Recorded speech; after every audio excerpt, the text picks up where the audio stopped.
गोवर्धन पूजा की कथा। मेरे प्यारे भक्तों, पूजनीय माताओं और धर्म प्रेमी सज्जनों, सभी को मेरा प्रेम भरा राधे राधे। गोवर्धन नाथ की जय। गिरिराज धरन प्रभु तेरी सदा ही जय। आज यह दिन, कार्तिक मास की यह पवित्र प्रतिपदा केवल एक तिथि नहीं है, बल्कि यह साक्षात भगवान श्री कृष्ण की उस अलौकिक लीला का साक्षी है जिसने यह सिद्ध कर दिया कि इस संसार में सबसे बड़ा धर्म है शरणागति और सबसे बड़ा बल है प्रेम। आप सभी का हृदय की गहराइयों से इस पावन कथा श्रवण में स्वागत है। आज हम जिस कथा का पाठ करने जा रहे हैं वह ब्रज की मिट्टी में रची बसी गोवर्धन महाराज की वह पावन गाथा है जिसे सुनकर पत्थर भी पिघल जाता है और मनमोहक बालकृष्ण की छवि हृदय में बस जाती है। तो आइए कथा की शुरुआत से पहले हम इस महान गोवर्धन पूजा और अन्नकूट पर्व के महत्व को समझ लें। यह व्रत हमें यह सिखाता है कि इस सृष्टि में जो कुछ भी है, पर्वत, जल, वायु, अन्न, वनस्पति, वह सब ईश्वर का ही विराट स्वरूप है। इस पर्व को मनाने से हमें यह प्रेरणा मिलती है कि हम प्रकृति का संरक्षण करें, अपनी गौ माता का सम्मान करें और इस पृथ्वी पर मौजूद हर जीवन को आदर दें। जो भक्त सच्चे हृदय, निर्मल भावना और पूर्ण समर्पण के साथ इस दिन गोवर्धन महाराज की पूजा करता है, उसे धर्म, अर्थ, काम और मोक्ष, इन चारों फलों की सहज ही प्राप्ति हो जाती है। विशेष रूप से मेरी वो सभी माताएं बहनें जो अपने परिवार की सुख, शांति, समृद्धि और अपनी संतानों की दीर्घायु जीवन के लिए यह व्रत रखती हैं, उन पर स्वयं गोवर्धनधारी की असीम कृपा बरसती है। उनके घर में अन्न धन की कभी कमी नहीं होती और सभी संकटों से रक्षा होती है। इसीलिए आप सभी से निवेदन है कि अपने मन के सभी विचारों को किनारे रखकर एक क्षण के लिए ब्रज धाम की कल्पना करें और इस भक्तिमय कथा में डूब जाएं। यह कथा उस समय की है जब ब्रज मंडल में भगवान श्री कृष्ण नंद बाबा और माता यशोदा के घर लीलाएं कर रहे थे। गोकुल का जीवन पूरी तरह से गौ माता और वन उपवन पर आधारित था। ब्रजवासी बहुत ही सीधे, सरल और ईश्वर पर अटूट विश्वास रखने वाले थे। पीढ़ियों से ब्रज में यह परंपरा चली आ रही थी कि हर वर्ष वर्षा के देवता देवराज इंद्र को प्रसन्न करने के लिए एक विशाल यज्ञ और पूजन का आयोजन किया जाता था। ब्रजवासियों का यह अटूट विश्वास था कि यदि इंद्रदेव प्रसन्न रहेंगे तो वे समय पर वर्षा करेंगे, जिससे घास उगेगी, गौ माता को भोजन मिलेगा और फसलें लहलहाएंगी। एक वर्ष जब ब्रजवासी इंद्र पूजा की बड़ी तैयारी कर रहे थे, 56 भोग बन रहे थे, दूध, दही, घी के कलश भरे जा रहे थे, तभी हमारे नटखट कान्हा, जिनके मन में संसार को एक महान शिक्षा देने की योजना थी, नंद बाबा के पास पहुँचे। अपनी तोतली वाणी और प्रेम भरी आंखों से उन्होंने नंद बाबा से एक अत्यंत महत्वपूर्ण प्रश्न किया। कान्हा ने पूछा, बाबा, इतना बड़ा आयोजन किसके लिए हो रहा है और यह इंद्र कौन है जिनकी आप पूजा कर रहे हैं? नंद बाबा ने प्यार से कान्हा को समझाया, बेटा कन्हैया, इंद्रदेव वर्षा के राजा हैं। अगर हम उनकी पूजा नहीं करेंगे तो वे क्रोधित हो जाएंगे और वर्षा नहीं करेंगे। वर्षा के बिना हमारी गायों को घास नहीं मिलेगी और हमारा जीवन ठहर जाएगा। कान्हा ने बड़ी सहजता से लेकिन एक गहन दार्शनिक भाव से कहा, पर बाबा, हमारी गाय कहाँ चरती है? हमारी गाय तो इतनी सुंदर गोवर्धन पर्वत की घाटियों में, उसके हरे भरे वनों में चरती है। हमें फल, जड़ी बूटियाँ और शुद्ध हवा भी गोवर्धन से ही मिलती है।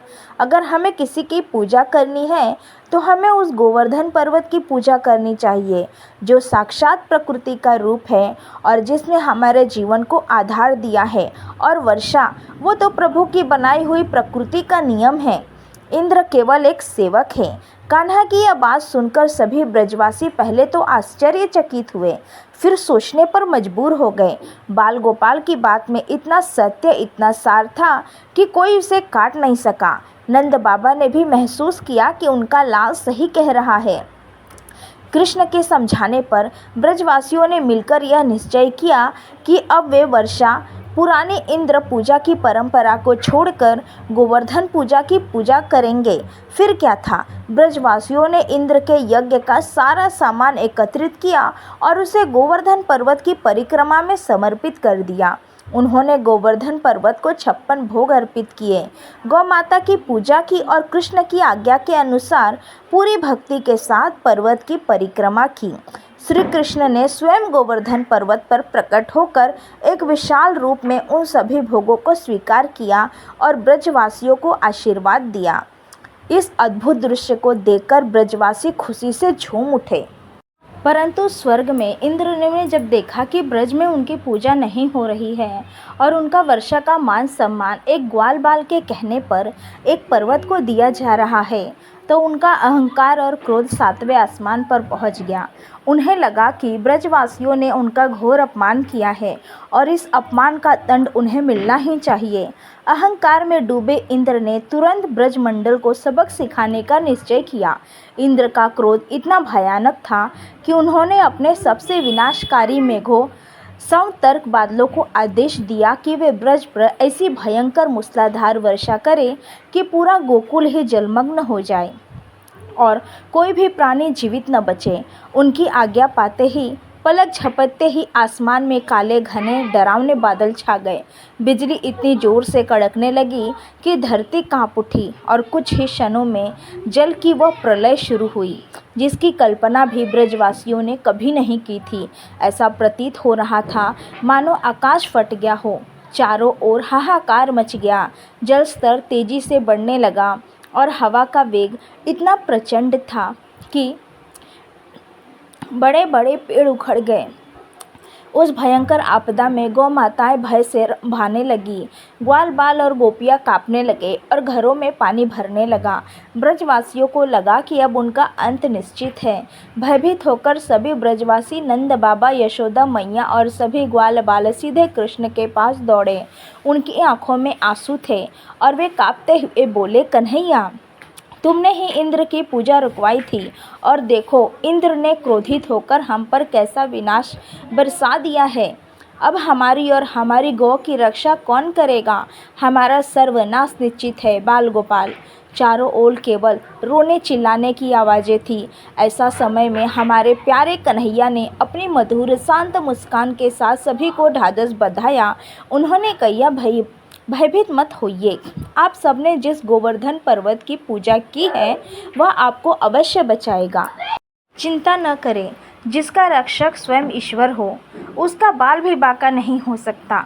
यह कहकर हमारे 8 वर्षीय बाल गोपाल ने एक ऐसी अद्भुत लीला रची जिसे देखकर देवता भी चकित रह गए। उन्होंने तुरंत अपनी बांसुरी को किनारे रखा और अपनी कनिष्ठ उंगली पर संपूर्ण ब्रह्मांड के भार को धारण करने वाले उस विशाल गोवर्धन पर्वत को ऐसे उठा लिया जैसे कोई बालक खेल खेल में छाता उठाता है। यह दृश्य कितना अद्भुत और मनमोहक रहा होगा। कल्पना कीजिए, एक छोटा सा बालक जिसकी एक उंगली पर 7 योजन का विशाल पर्वत टिका हुआ है। श्री कृष्ण ने ब्रजवासियों को पर्वत के नीचे आने का संकेत दिया। सभी ब्रजवासी अपनी हजारों गौओं और बैलगाड़ियों के साथ उस विशाल पर्वत के नीचे आ गए। वह पर्वत उस समय उनके लिए एक विशालकाय छाता बन गया था जो उन्हें इंद्र के क्रोध और जल प्रलय से बचा रहा था। सभी ब्रजवासी पर्वत के नीचे 7 दिनों और 7 रातों तक सुरक्षित रहे। इंद्रदेव ने देखा कि उनका क्रोध व्यर्थ जा रहा है।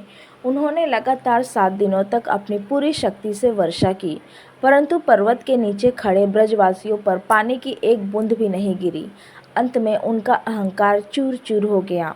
उन्हें यह एहसास हुआ कि जिस ग्वालबाल को वह साधारण मनुष्य समझ रहे थे वो तो साक्षात परमेश्वर हैं। अपनी हार स्वीकार करके इंद्रदेव ने वर्षा रोक दी। आसमान साफ हुआ और ब्रजमंडल में फिर से सूर्य का प्रकाश फैला।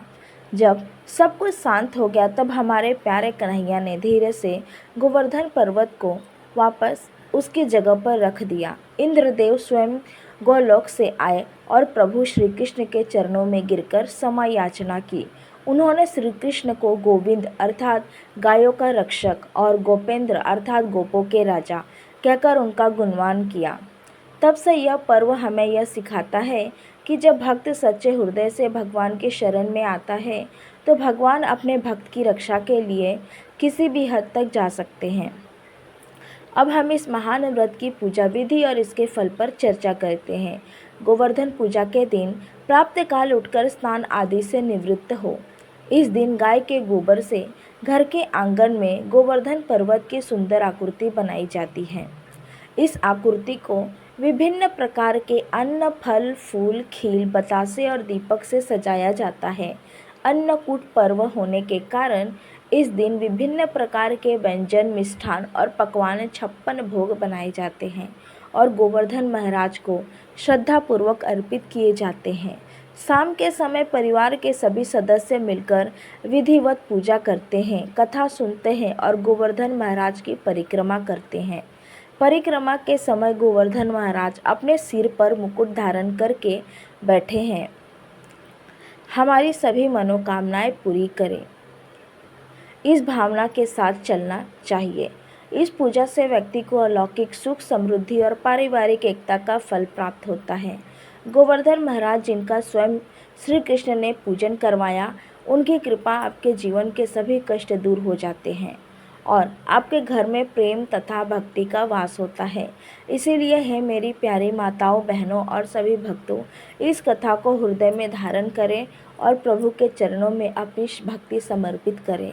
तो प्यारे भक्तों, ये थी गोवर्धन महाराज की वो पावन और अद्भुत कथा, जिसने हमें सिखाया कि सच्ची भक्ति और विश्वास के सामने बड़े से बड़ा संकट भी झुक जाता है। मैं प्रार्थना करती हूँ कि गिरिराज धरण प्रभु की कृपा आप पर और आपके पूरे परिवार पर सदैव बनी रहे, आपके भंडार हमेशा भरे रहे और आपके जीवन में खुशहाली और आनंद का वास हो। अगर आपको ये कथा सुनकर आनंद आया हो और आपके हृदय में भी गोवर्धन महाराज के प्रति प्रेम जागा हो, तो इस वीडियो को एक प्यारा सा लाइक करके अपना स्नेह जरूर प्रकट कीजिए। इस दिव्य कथा को अपने सभी प्रियजनों, अपने परिवार और दोस्तों के साथ ज़्यादा से ज़्यादा शेयर करें, ताकि वे भी प्रभु की इस लीला का आनंद ले सके और उनकी कृपा पा सके। और हाँ, ऐसी ही धर्म और भक्ति और प्रेरणा से भरी कथाएं, व्रत विधियाँ और भजन सुनना चाहते हैं तो हमारे चैनल को अभी सब्सक्राइब कर लें और घंटी का बटन दबाना ना भूलें, ताकि हमारी कोई भी कथा आपसे छूट न जाए। नीचे कमेंट बॉक्स में सच्चे हृदय से जय गोवर्धन महाराज या राधे राधे लिखना बिल्कुल मत भूलिएगा। आपकी हर प्रार्थना गोवर्धन महाराज तक पहुँचेगी। जल्द ही मिलते हैं एक और नई कथा के साथ। तब तक के लिए प्रेम से बोलिए गोवर्धन महाराज की जय।